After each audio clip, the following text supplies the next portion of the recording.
भारत शिक्षा मंत्री बापा जे कि देवेंद्र प्रधान पूर्वतन राज्य सभापति तथा भारत वर्षर अटल समय मंत्री थे जड़े जनाशुना भारत वर्षर नेता एवं तांकर अवदान अतुलनीय अच्छी साधारण लोकंकर से नेता दीर्घ समय एवं लंबा समय धरी लोक मान सेवा करुले जे तांकर परलोक हो निश्चित भाव में आम भारतीय जनता पार्टी एवं जड़े लोक सेवा करुवा नेता आज परलोक हो समग्र अंचल शोकर छाया खेली जाइए। साधारण साधारण लोकों सहित से जड़ित थे एवं ओडिशा पई तांकर अवदान अतुलनीय एवं विशेषकर देवगढ़ जिला अनुगुल जिला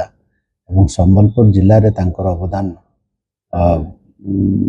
अतुलनीय कहले अत्युक्ति हेनी। आज तांकर परलोक होती अवसर